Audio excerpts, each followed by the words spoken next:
once you have that testimony, once you have your testimony, you want to share it everywhere. Okay. I know this is scary for some people, and yeah, you need to get permission, or you should get permission. One of our ministries, we actually have a form because it is a nationwide ministry. We actually have a form where people can submit their testimonies, and we do ask them for permission. Can we use your story in our promotions, right? Because that's one of the things we love to celebrate what God's doing through this ministry. We also want to share it in our emails, Facebook profile, all the platform, all that stuff. But we do want to get permission, right? Because there are some sensitive stuff. So yes, get permission. But once you have permission, you want it everywhere. A lot of folks will stop at one place, right? And we do the after camp Sunday night. I'm sorry, Super Baptist boy here. After camp Sunday night youth service, where all the youth come up and share their testimony of what happened at camp and what God taught them and how they're living life differently now, how they plan to live life differently, and the story dies there. That's a problem. So we want these stories to be everywhere, okay? Because remember, people will hear what you say, but they will believe what others say. So if you, church, say on your website, we're a group of people living out our faith 7 days a week. Talk is cheap.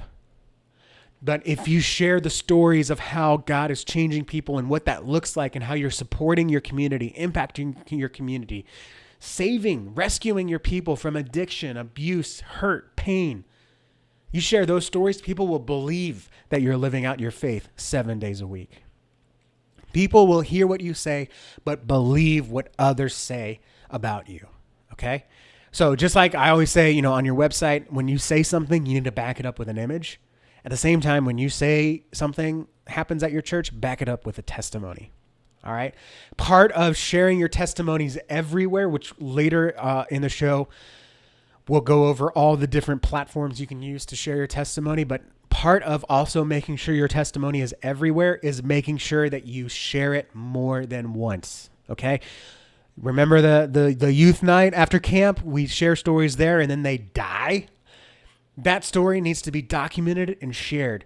Not only in promotion for next year's camp, not only in celebration the week after, but share it mid-December. It helps you kind of keep track of it too as the ministry leader. Hey, Joseph, you said you were going to do this. You felt this. How's that going? Right? There's ministry there as a part of this marketing process. Just because someone sees your testimony once or hears it once doesn't mean that they'll remember it. And you and I both know that they won't remember it when they need to remember it most. So we've got to exercise, repetition, and follow-up even in our testimonies. So every testimony you share can be shared multiple times throughout the year. I love to take testimonies and make if you have pre-service slide, take a testimony, write it out on a slide, and let that run, right? And if you get enough, you've got slides of testimonies for the first Sunday of the month, then a few slides of testimonies for the second Sunday, and you're sharing that same testimony over and over again, and people are going to see it. First of all, different people are going to see it at different times, right? Because just because you show it once doesn't mean everyone in the church saw it, because some of them weren't there. And then not only that, the people that see it again, no one's going to, how many times do you pass a billboard on the street and you're like, oh, this billboard again? No, you don't say that. You're just like, oh yeah, cool. I remember that. Or yeah, I saw that. Can't forget about it. It's the same thing. I think so many of us get afraid of repeating ourselves. You know how many times I've taught this? Okay. That's why I have like one-liner outlines and I can talk for 45 minutes on this. Because I'm sharing this over and over again, not just with clients, but also with you here and in our trainings and in trainings I do for other folks and coaching calls. Because repetition is where I'm hitting different people, but then also someone hears me say it a third time and that's when it clicks. And then a fourth time helps reinforce what they've done. They try it on their own. They listen to it. They hear it a fifth time and they're like, oh, this is what I did wrong. And only by the seventh time did they start to try to get it right. Does that make sense? Only by the seventh time do they actually start to get on the right track. So just because you say it once doesn't mean they'll remember it. Repeat yourself. Part of being everywhere is not being everywhere all at once, but being everywhere all the time. All right. So just because it lives in one place doesn't mean that people will all see it in that one place. A good example of this is when we build websites, we always very intentionally put testimonies in the website in multiple places on the website. We'll talk about where to put it on the website in a second. But I had a testimony on the homepage. And then I had this church had so many stories. We actually built a whole page of stories and testimonies. And one of the church leaders said, well, since we have this whole page of testimonies, we can take it off the homepage. And I said, no. I said, just because it lives on the testimonies page doesn't mean that someone's going to go and read that story on the testimonies page. The testimonies page is like out of the way. It's going to take a certain kind of person to go to that testimonies page, or a certain type of strategy to get people to that testimonies page. Most people are going to land on your homepage. That's where most eyeballs are. So we need to have your quote unquote best testimonies on the homepage, so the most people will see it.